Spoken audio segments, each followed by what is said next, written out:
안녕하세요. 남원에 사는 33살 직장인 여성입니다. 얼마 전에 겪은 일로 몸과 마음이 많이 지친 요즘 답답한 마음에 하소연할 곳이 없어서 이곳에 제 사연을 올려봅니다. 제 사연의 주인공은 제가 가장 존경하는 저희 아빠입니다.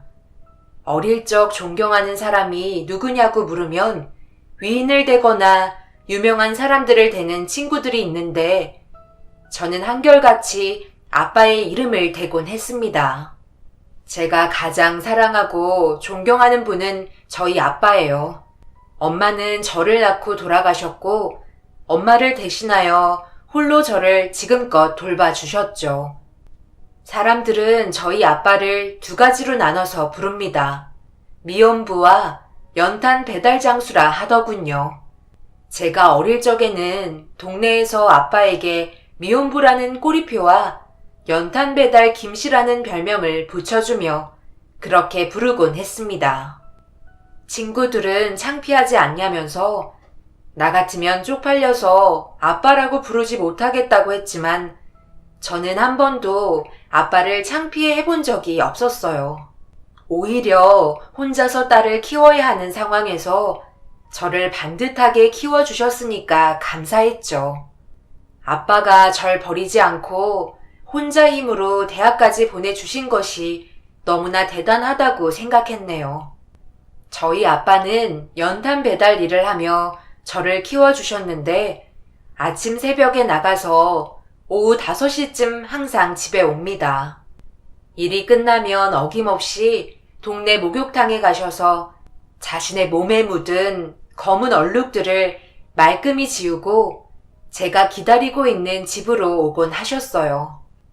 연탄 배달 장수를 40평생 하셨는데 단 한 번도 퇴근하고 올 때 연탄재가 묻어서 온 법이 없었네요. 한 번은 고등학교 때 한겨울에 아빠에게 물어본 적이 있었습니다. 아빠는 아무렇지 않게 대답했지만 저는 그 말로 인해 제가 얼마나 사랑받고 있는지 알게 되었고 아빠에게 꼭 효도해야겠다는 다짐을 속으로 한 적이 있네요. 아빠는 매일 목욕탕 가서 씻고 오는 게 귀찮지도 않아? 그냥 배달 끝나고 집에 와서 씻어. 동네 목욕탕이라고 하지만 버스로 20분 타고 가야 하잖아. 아빠가 차가 있는 것도 아니고 이렇게 추운 날은 그냥 바로 집으로 와. 에이, 그럼 쓰나? 우리 공주님한테 행여나 연탄재 묻을까봐 아빠가 얼마나 신경 쓰는데 전혀 귀찮지 않아. 아빠는 이 일하면서 너한테 연탄 배달하는 집 딸이라는 소리 안 듣게 키우고 싶어. 아빠 일이 부끄러운 게 아니라 공주님을 둔 아빠라서 그래. 예쁜 것만 보여주고 싶고 곱게 키우고 싶은데 아빠가 할 수 있는 거라고는 이렇게 말끔하게 우리 딸 앞에 서는 것밖에는 없네. 아빠가 일하고 그냥 집에 가봐. 그럼 아빠 흔적이 집 여기저기 묻어날 테고 행여나 친구들 초대할 일 있고 그럼 어떡해. 연탄 그름 냄새가 옷에 배면 얼마나 안 빠지는데. 너 교복에 배면 큰일이잖아. 아빠는 이렇게 하는 게 편해. 그리고 나중에 돈 많이 벌어서 하고 싶은 거 다 하게 해줄 테니까 당당하게 다녀. 그리고 먹고 싶은 거 말해봐. 오늘 아빠 월급 받았으니까 맛있는 거 먹자. 아빠는 없이 살아도 먹는 건 잘 먹자는 주의여서 항상 월급날이 되면 선뜻 사먹지 못하는 음식들을 사주고는 했습니다. 그날은 한 번도 먹어본 적이 없는 대게찜을 먹으러 갔네요. 예전에 대게찜을 먹고 싶다고 노래를 부르던 적이 있는데 아빠는 그걸 기억하고 식당을 알아봤었더라고요. 그렇게 대게찜을 먹으러 간 식당에서 아빠는 돌이킬 수 없는 사건에 휘말리게 되면서 한동안 연탄 배달 일을 할 수 없을 지경까지 갔었죠. 저와 아빠는 곱게 쪄서 나온 대게를 맛있게 먹는데 옆 테이블에서 아빠에게 시비를 붙이기 시작했습니다. 고등학생인 저와 아빠가 단둘이 식당에 와서 음식을 먹으니 오해를 했던 것 같았죠.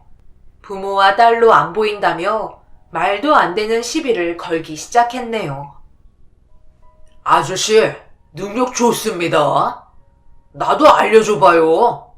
내가 수강비 줄 테니까. 난 소원이 이렇게 예쁘고 어린 아가씨랑 밥 한 끼 먹는 게 소원인데 아저씨는 무슨 재주로 이렇게 능력이 좋으시나? 돈이 많으시나?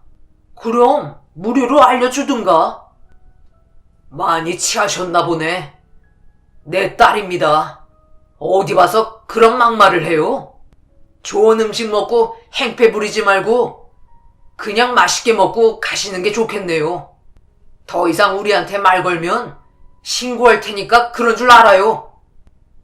무슨 소리야, 딸이라고? 전혀 안 닮았는데 무슨 딸이라는 거야? 거짓말 하지 말고요. 딸이면 나 소개시켜주면 되겠네. 엄마를 닮아서 그런가? 그래도 너무 안 닮았다. 아저씨한테서 낳을 수 없는 유전자 같은데? 도저히 저는 참을 수 없어서 일어나 시비 거는 남자에게 따져 물었네요. 가만히 있는 우리를 왜 건드냐며 가서 밥이나 먹으라고 말했고, 술에 취한 옆 테이블 사람이 저에게 다가오려 하자 아빠가 막으면서 식당은 싸움이 일어나고 말았습니다. 아빠는 젊은 남자한테 허리를 다치고 말았고, 그 자리에서 꼼짝도 못하고 주저앉자 남자는 큰일이 난 줄 알고 일행과 함께 식당을 도망쳤습니다. 숨도 못 쉬며 아파하는 아빠를 모시고 곧장 병원으로 갔는데, 병원에서는 허리에 금이 갔다며 몇 주 입원을 권했고 당분간 일을 하지 말고 허리 보호대를 차고 퇴원을 하게 됐네요. 하지만 더 큰 일이 저희 가족을 기다리고 있었습니다. 대개의 식당 주인은 경찰에 신고를 했지만 남자 일행들을 찾지 못했다면서 저희에게 그날 일에 대한 배상을 모두 하라면서 너무나 억울한 상황이 오고 말았어요. 경찰들 말로는 시비 건 남자들이 음식값을 내지 않기 위해 일부러 시비를 걸고 도망친 것 같다며 저희가 당한 것 같다고 했네요. 그리고 마치 빨리 배상하고 일을 끝마치길 원하는 듯 보였어요. 저희에게는 엄청 큰 일인데 정말 남일처럼 쉽게 말하자 서럽기까지 했습니다. 모든 일을 저희 탓으로 끌고 가더군요. 남자들의 음식값은 40만 원이 넘게 나왔는데 부서진 테이블이며 깨진 유리잔 등을 대면서 식당 주인은 저희에게 100만 원을 내라고 했습니다. 아빠 병원비도 저희가 냈기 때문에 당장 낼 돈이 없었고 아빠가 일을 나가지 못한 터라 저희 부녀는 난감했었네요. 급하게 돈이 필요해서 저는 제가 할 수 있는 일을 찾기 시작했죠. 결국 친구네 부모님이 일하는 고깃집에서 알바를 하기로 했어요. 친구에게 사정을 말해 선불로 월급을 받고 일을 나갔습니다. 다행히 친구는 저희 집 사정을 잘 알았기에 가능했던 일이었으며 제가 가장 친한 친구라고 믿었기 때문에 일을 구하는 건 어렵지 않았어요. 친구네 부모님 역시 저희 형편을 너무나 잘 알고 있어서 흔쾌히 일을 하게 해주셨네요. 그렇게 한 달이 거의 끝나갈 때쯤 친구네 가족이 부엌에서 저 몰래 나누는 이야기를 듣게 되었는데, 그렇게 자존심이 상하고 배신감을 느낀 적은 처음이었습니다. 결국 서빙을 하다 말고 친구의 부모님께 화를 내고 말았네요. 엄마, 미정이 이번 주만 일하면 이제 끝인가? 어때? 애가 착해서 일 잘하지? 학교에서 공부도 꽤 해. 그런데 그렇게 집안 사정이 안 좋아? 아무리 아빠가 아파서 일을 못한다 하지만 애를 일시키는 건 좀 그렇다. 그리고 친딸이면 그렇게 일을 시키겠어? 뭔가 있는 것 같아. 저번에 아빠랑 와서 밥 먹고 갔는데 아빠랑 하나도 안 닮아서 놀랬어. 너랑 나는 사람들이 붕어빵이라고 하잖아. 그나저나 아빠가 연탄 배달 일 한다는데 그걸 요즘도 하는 사람이 있다든. 그래서 무능한 아빠는 안 돼. 얼마나 할 게 없으면 그 나이에 연탄 배달 일을 해? 내가 그랬잖아. 걔 아빠가 능력이 없어서 연탄 배달 일밖에 못한다고. 마누라가 말할 때는 듣지도 않고서는. 그래도 미정이 일하는 거 보니까 야무지고 얼굴도 예뻐서 오히려 그게 안타깝더라.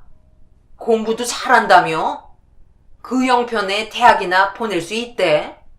너는 그런 집안에서 안 태어난 걸 감사해야 해. 부모님이 식당 사장이라 너는 사장 딸이잖아. 언제든 와서 고기 먹을 수 있는 게 얼마나 큰 특권이야? 저렇게 어린 나이에 일 안 하고 부모님 품에서 지낼 수 있는 것도 감사해라. 나 같으면 내 자식 이런 곳에서 일 안 시켜. 아파도 자기가 벌어야지 부모지, 안 그래? 아줌마, 저희 아빠에 대해서 그렇게 함부로 말하지 마세요. 사장님도요. 그동안 저 일하게 한 적 없었고요. 이번에는 어쩔 수 없이 이렇게 돼서 제가 일하지 않으면 안 되는 상황이라 이런 거예요. 그리고 저희 아빠가 연탄 배달하는 게 뭐 어때서요? 여기 식당도 연탄 쓰잖아요. 우리 아빠가 연탄 배달 안 해주면 여기 망하는 거 아니에요? 이 동네의 연탄집은 우리 아빠가 일하는 가게밖에 없잖아요. 고맙다고 말하는 건 바라지도 않아요. 적어도 사람이라면 예의라는 게 있는데 저희 아빠 얼굴도 뵀잖아요.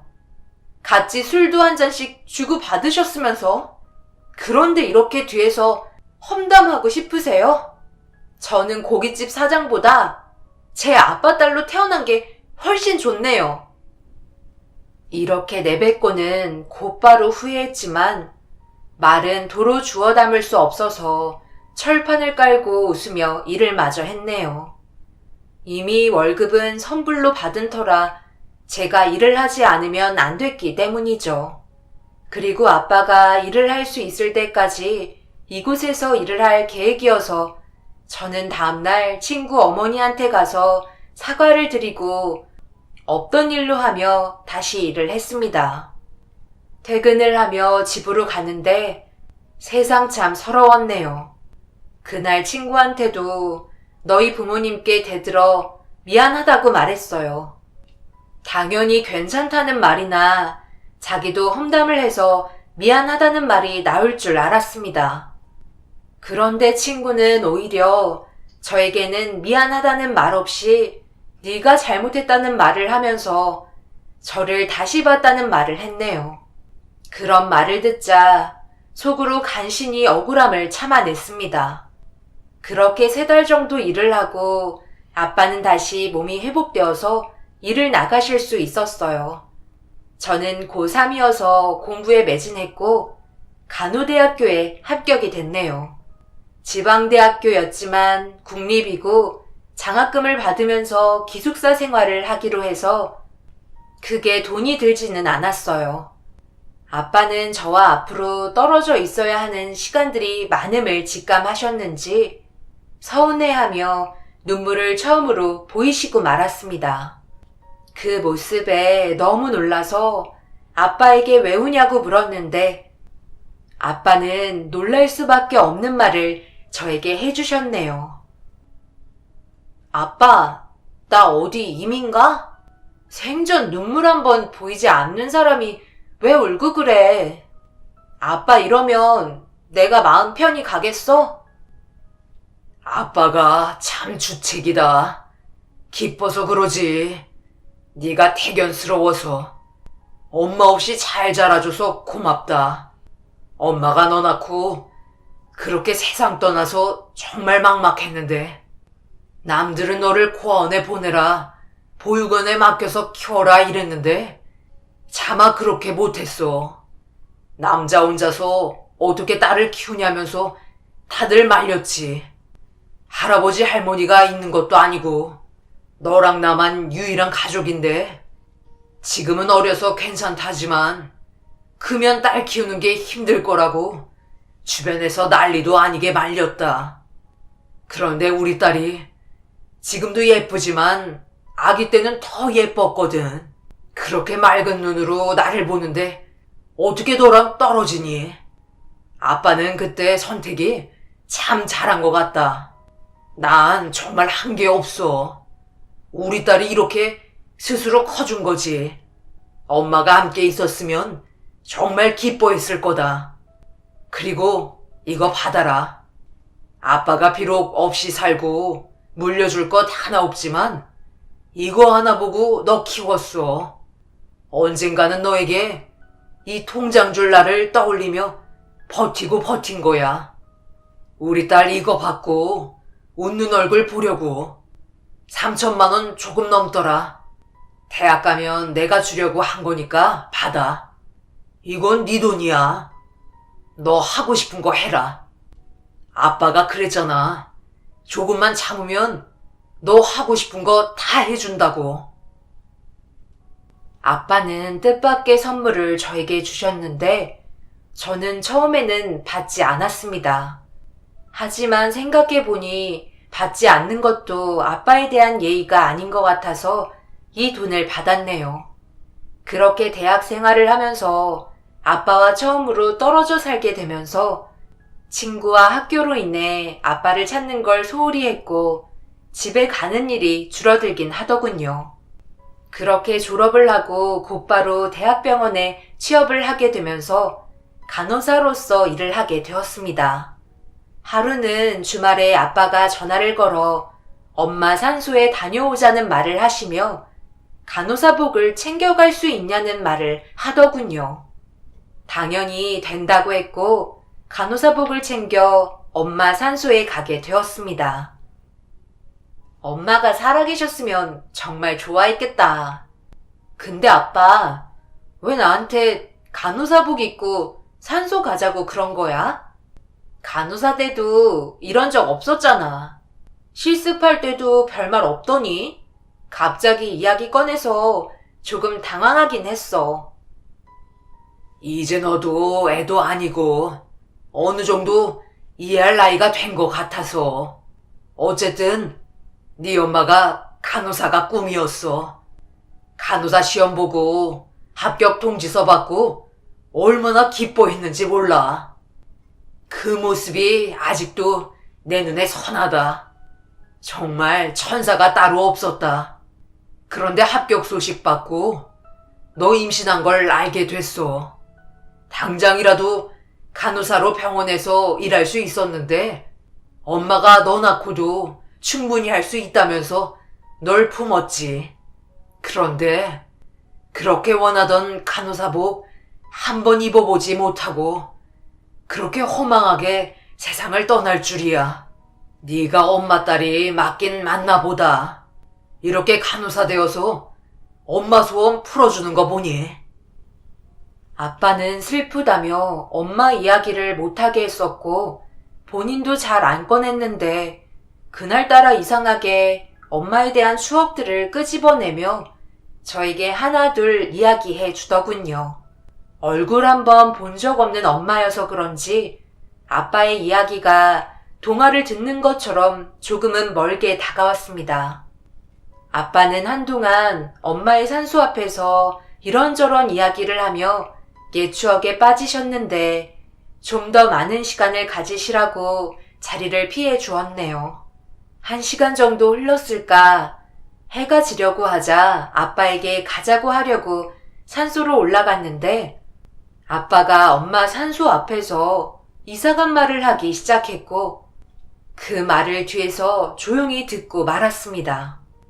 그런데 아빠의 입에서 나온 말은 뜻밖의 충격적인 이야기여서 한동안 머리가 멍하고 말았네요. 널 이 세상에서 떠나게 한 놈은 어디서 어떻게 살고 있을지. 수키야, 우리 딸 널 닮아서 그런지 야무지고 똑똑해. 네가 어떻게 세상을 떠난지 알게 되면 미정이가 얼마나 마음이 아플까? 지금도 자기 때문에 자기 낳고 엄마가 떠난 줄 알고 힘들어하는 앤데 난 끝까지 이 비밀 가져갈란다. 그래도 되지? 아빠의 말에 엄마의 죽음에 무슨 비밀이 있을 것만 같았지만 그 후에 더 이상 묻지 않았습니다. 진실에 대한 두려움도 있었고 그 진실을 마주했을 때 제 인생이 엉망이 될까봐 피한 것도 있었죠. 하지만 살다 보니 엄마가 어떻게 세상을 떠난지 알고 싶기도 했습니다. 그러다 또 시간이 지나면 그 사실을 알게 되더라도 절 낳고 세상을 떠난 건 변함없는 진실이기 때문에 알아서 뭐하나 싶기도 했죠. 절 낳고 세상을 떠난 건 맞기 때문에 어떤 진실을 알게 되더라도 제 인생이 크게 달라질 게 없을 줄만 알았습니다. 그때 그 사건까지만 해도 제 생각은 그랬죠. 그렇게 그날 일이 잊혀질 때쯤 저는 병원에서 일하다 레지던트 의사인 남자친구를 만나게 되면서 결혼까지 약속을 하는 사이로 발전하게 되었네요. 남자친구는 성실하고 병원에서도 환자들이 알아주는 착한 선생님이라는 별명이 있을 정도로 마음씨가 고왔습니다. 남자친구는 저에게 결혼 프로포즈를 하면서 고향에 계신 저희 아빠를 만나 뵙고 결혼 허락을 받겠다고 했죠. 날을 잡아 아빠에게 인사를 갔는데 아빠는 예비 신랑을 무척 마음에 들어 하셨어요. 아빠가 그렇게 기뻐하시는 모습을 보니 저 역시 기뻐서 눈물이 났습니다. 아빠와 예비 신랑은 갑자기 우는 저를 보고 왜 우냐며 당황해 했지만 저는 너무 행복해서 우는 거라고 이야기했네요. 그러더니 갑자기 아빠도 눈물을 흘리기 시작하며 자기도 너무 행복해서 우는 거라며 부녀가 예비 신랑 앞에서 눈물바람을 보였습니다. 너무 좋아서 눈물도 나네. 현수 씨가 우리 집에 와 있는 게 신기하고 집이 너무 환해져서 이상하게 좋네. 사람이 한 명 왔을 뿐인데 이렇게 집안이 달라질 수 있나 싶어서 항상 아빠랑 나랑 이 거실에 앉아 있었는데 앞으로 가족들 현수 씨가 이 자리에 있으니까 뭔가 이상하고 가슴이 벅차. 우리 아빠 나 혼자 키우느라 고생 많았는데. 올 일도 셌다. 그만 울어. 현수라고 했나? 우리 미정이 잘 부탁하네. 내가 미정이를 혼자 키웠지만 애가 밝고 씩씩해. 아마 자네한테도 좋은 아내가 돼줄 걸세.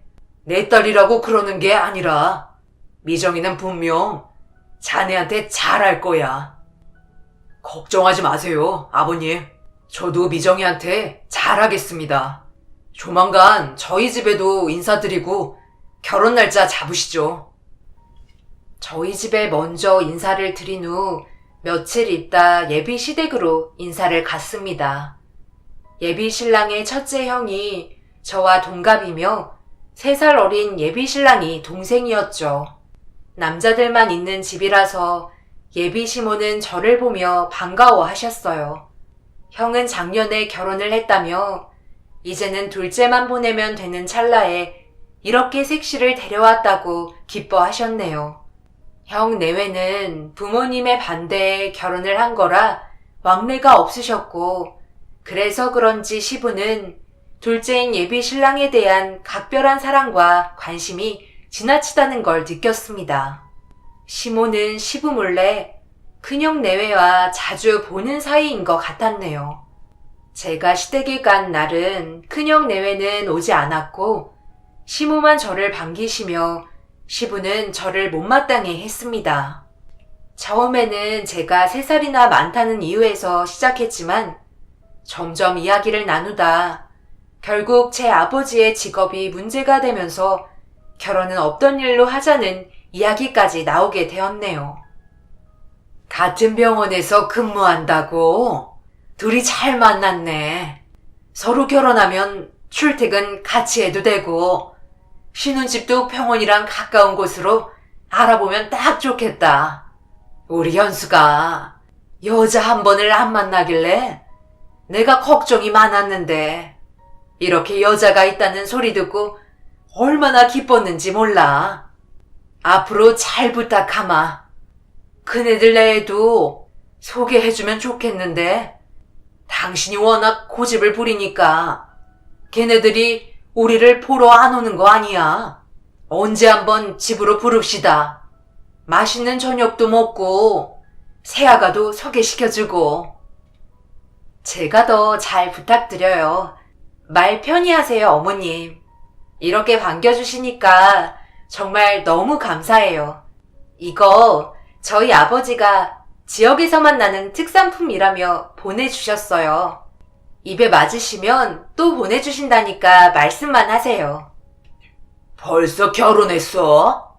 당신은 오늘 처음 본 아가씨한테 새아가가 뭐야? 그쪽은 또 처음 본 사람한테 어머님이라고 하는 게 내가 듣기에는 조금 부담스러운데? 그리고 현수야, 3살은 너무 많지 않니? 처음에 나이가 3살 차이 난 데서 아래로 3살인 줄 알고 괜찮다 생각했는데 위로 3살이라니 깜짝 놀랬다. 아무래도 아이 낳는 것도 젊은 애들보다 못할 거고 간호사가 웬 말이야? 내가 아들 의사로 키워서 간호사 며느리 보려고 그런 줄 알아? 아가씨가 생각을 해봐. 우리 집 사람이야. 그냥 다 좋다고 하지만 나는 의사이기 전에 사업도 같이 하는 사람이야. 결혼도 비즈니스라고. 누가 의사 아들을 잘 키워놔서 나이도 많은 간호사한테 장가를 보내? 그런 부모가 어딨어? 당신 또 그런다. 자꾸 말도 안 되는 트집 잡을 거예요? 현수가 첫째처럼 여자를 많이 데려와 본 적이 있어요? 이런 일 흔치 않다고요. 얼마나 현수가 마음에 들었으면 우리한테 여자를 다 소개시켜줘요. 그걸 봐야지. 왜 겉만 보고 사람을 자꾸 판단하는지 몰라. 당신은 가만히 있는 며느리들 애한테 트집 잡지 말고 들어가요. 우리끼리 얘기하려니까. 나 빼고 이 결혼이 가당키나 해? 내가 100번 양보해서 현수가 처음으로 데려온 여자라. 솔직히 기대한 게 큰데 연상의 간호사까지는 그렇다고 쳐. 그런데 집안까지 별 볼 일 없으면 현수 네가 다시 생각해야 하는 거 아니냐? 아버지가 연탄 배달 장수라며?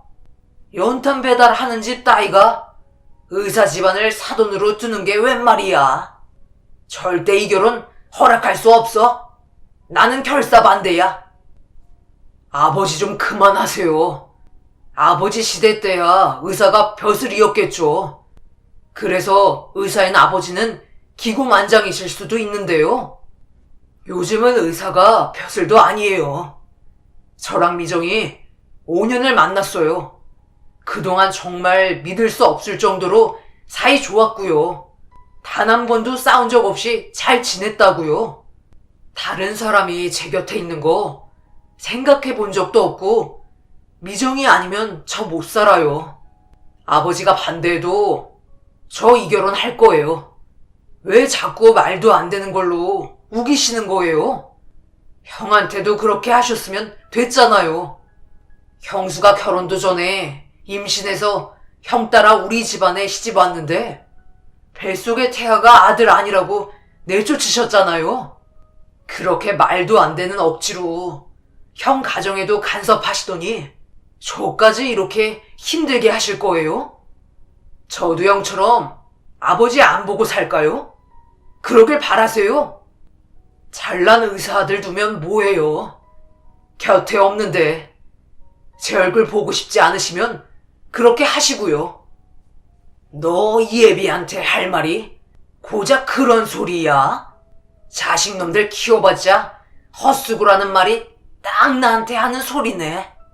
그렇게 돈 벌어서 한 놈은 법대 가게 해놨더니 아무 여자나 만나서 집에 데리고 오더니 그 집도 잠잠하다 싶다가 보니까 어디서 살림 차리고 덜컥에 붙어 가지고 오질 않나.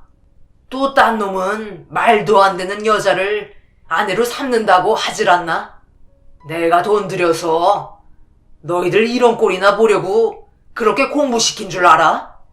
그동안 이 애비 밑에서 남들 부럽지 않게 살았으면 이 정도 효도는 못 해줘? 내가 이런 간섭 정도 해도 되잖아. 니들이 누구 덕에 의사 집안의 아들로 자랐는데? 예비 신랑은 결국 저를 데리고 집을 나왔고 당분간은 병원에서 당직하며 지낼 거라더군요. 아버지가 결혼 허락하실 때까지 집에 안 들어가겠다고 했네요. 저는 걱정이 이만저만 아니었어요. 저 때문에 예비 신랑이 아버지와 사이가 틀어지길 바라지 않았습니다. 하지만 예비 신랑은 아버지의 고집이 말도 아니라서 이 정도는 들어먹지도 않을 거라며 절대 굽히지 않을 거라고 하더군요. 그런데 뜻밖의 일로 예비 신랑이 예비 시부에게 무릎을 꿇어야 하는 상황이 왔는데 그 계기로 이 남자가 저를 얼마나 사랑하는지 느낄 수 있었습니다. 그래서 이 결혼이 저에게도 간절하게 되었네요. 현수 씨, 어쩌면 좋아. 아빠 허리에 문제가 있나 봐. 예전에 허리 다친 게 있는데 이번에 연탄 배달일 하면서 연탄이 아빠 몸 위로 무너졌나 봐. 아빠가 연탄에 깔리고 응급실로 실려갔는데 큰 병원으로 가라고 했대. 우리가 있는 병원으로 모실까? 그래도 내가 병원에서 오며 가며 신경 써줄 수 있을 것 같은데. 나 너무 놀라서 지금 어떻게 해야 할지 머리가 돌아가질 않아. 당신도 알지? 나 아빠 잘못되면 살 수 없어. 우리 아빠 어떡해? 얼마나 크게 다치신 거야? 허리를 전혀 못 쓰셔?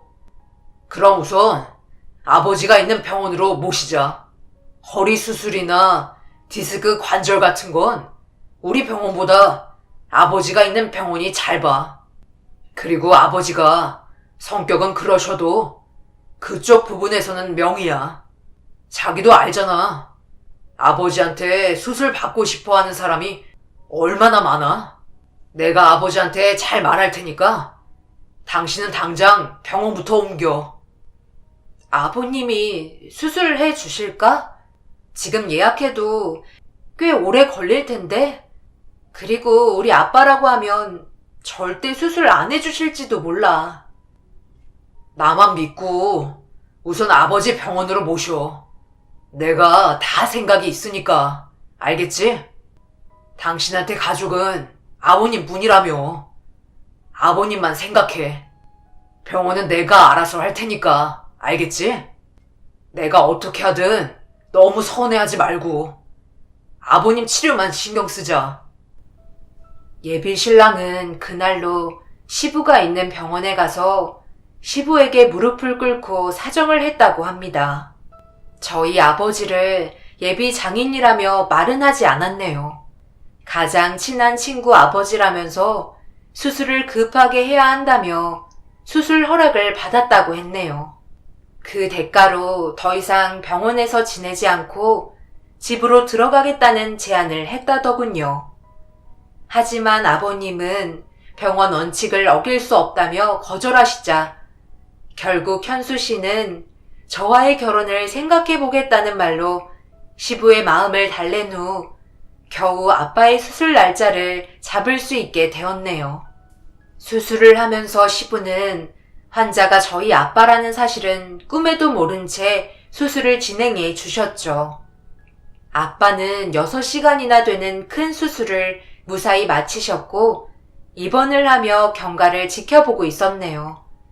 수술을 끝나고 다음날 회진을 돌 때 저와 예비 신랑은 아빠와 함께 시부를 맞이했습니다. 어차피 간호하고 면회하면 알게 될 일이었고 더 숨길수록 시부의 분노만 살 것 같아 함께 얼굴을 비추기로 저와 예비 신랑은 이야기를 나눴죠.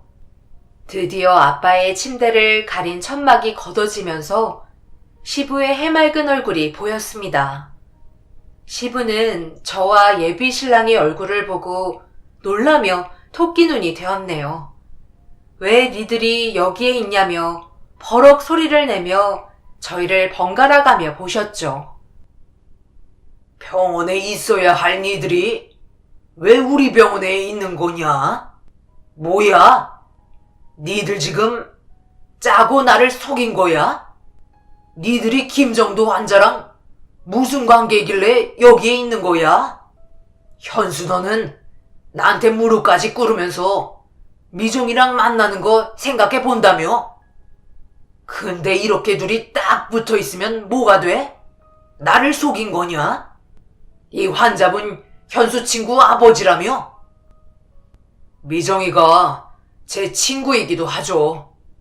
이분이 미정이 아버지 되시는 분이세요.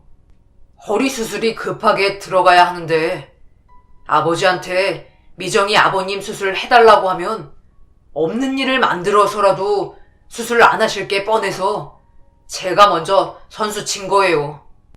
이렇게 안 하면 미정이 아버님 수술 안 해주실 거잖아요.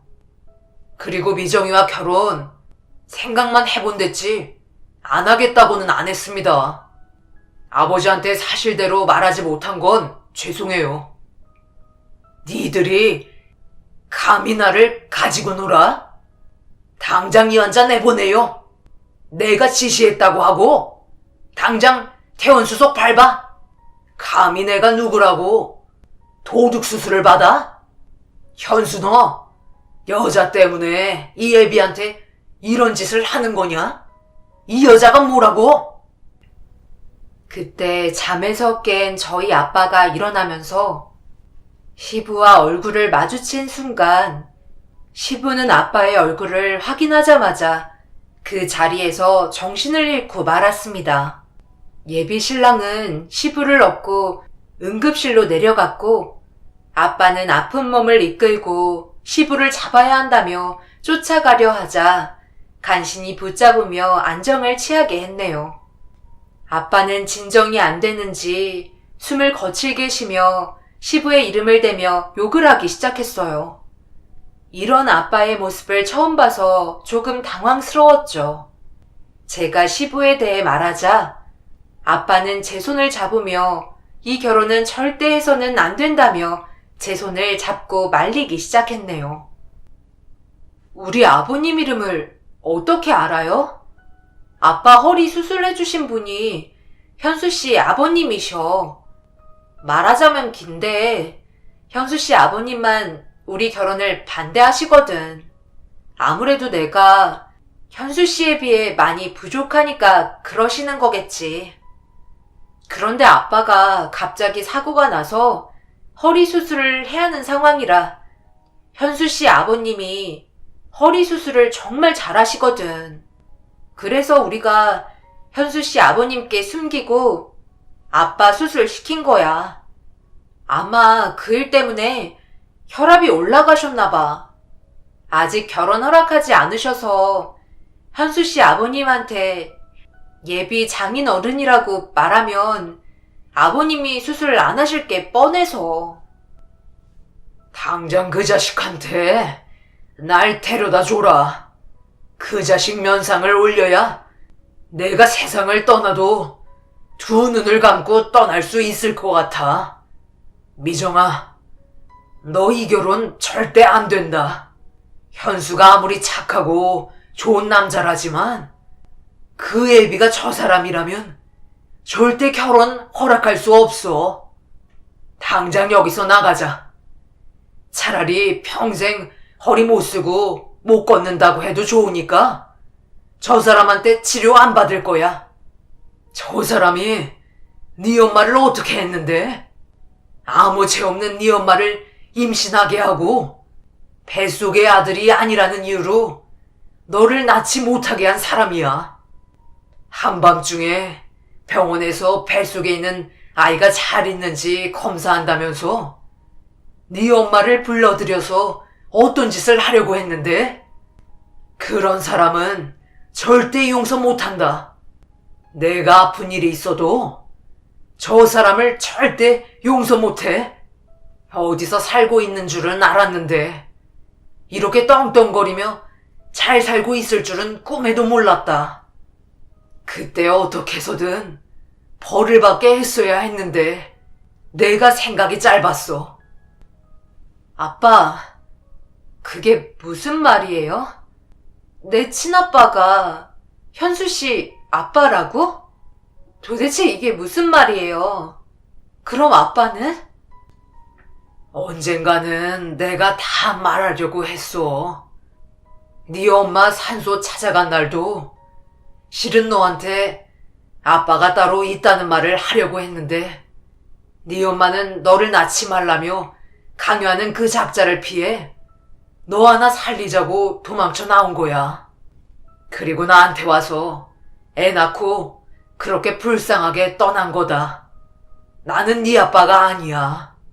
수키랑 한 동네에서 자란 동네 오빠 사이였다. 내가 적극적으로 그 사람한테 수키가 못 가게 해야 했는데 다 내 탓이다. 내가 좀 더 수키를 붙잡았더라면 이렇게 되지는 않았을 거야. 믿을 수 없는 이야기를 아빠에게 듣고 나니 어릴 때부터 아빠와 저와 닮지 않았다는 주변 말들과 여러 가지 상황들이 맞아 떨어지면서 그 자리에 주저앉고 말았습니다. 어떻게 해야 할지 도저히 모르겠었지만 제가 상황 판단을 빨리 해야만 했어요. 다음날 아빠를 퇴원시키고 고향으로 내려왔고 현수 씨에게 이 사실을 전했습니다. 저희 둘은 도저히 얼굴을 볼 수 없어서 저는 현수 씨와 마음 정리를 하고 현수 씨 아버님이 일하는 병원으로 찾아갔네요. 당장이라도 난동을 부리고 싶었지만 그런 걸로는 현수 씨 아버지에 대한 제 분노가 참을 수 없었어요. 현수 씨 아버지에게 찾아가 저희 아빠에 대한 원한을 한 방에 갚아드렸죠. 이렇게 물러날 거라고 생각하지 마세요. 철저하게 망가지는 걸 볼 테니까. 이건 아빠에 대한 원한이에요. 죄 없는 우리 아빠 평생을 미연부 꼬리표 달고 살게 해놓고 당신은 사람들한테 존경받으면서 살았다 이거죠? 그리고 이건 우리 엄마 원한. 이건 내 원한이야. 당신은 맞아도 싸. 앞으로 얼굴 들면서 못 살게 해줄 테니까 각오하세요. 현수 씨 아버지의 얼굴을 세차게 올린 후 병원 문을 쾅 닫고 나왔습니다. 현수 씨 아버지는 아무런 미동도 없이 저에게 미안해했고 사정하며 빌었지만 저는 그 입을 닫으시라고 말해 주었네요. 그 일이 일어난 후 저는 누가 제 친아빠인지는 중요하지 않습니다. 그냥 제 아빠 김정도가 제 아빠여서 너무 좋아요. 그리고 어떠한 진실이 와도 제 아빠는 변하지 않을 거예요. 그 사건이 일어난 후 현수 씨마저 아버지와 의절을 하며 지냈고 저를 못 잊어 결국 의사 일을 그만뒀다는 소리를 듣게 되었죠. 저에게 다시 연락이 왔지만 만날 이유가 전혀 없다는 생각이 들어 저는 만남을 거절했네요. 현재 저는 고향에 내려와 작은 병원에서 근무하며 아빠와 함께 살고 있습니다. 아빠의 허리는 명의의 수술 덕분인지 말끔히 나았네요. 그 후 연탄 일을 그만두시고 요즘은 경비 일을 하시고 계십니다. 제가 일하지 말라고 해도 운동 삼아 하는 거라며 막지 말라는 아빠의 고집을 꺾을 수가 없네요. 앞으로 저희 아빠와 저는 그 사람에게 보란 듯이 행복하게 잘 살 거예요. 그리고 가끔 아빠와 여행을 하고 난 사진을 그 사람 집에 우편으로 보낼까도 싶네요. 당신의 이기적인 욕심 때문에 두 아들이 당신 곁을 떠났지만 나와 우리 아빠는 이렇게 행복하다고 말이죠.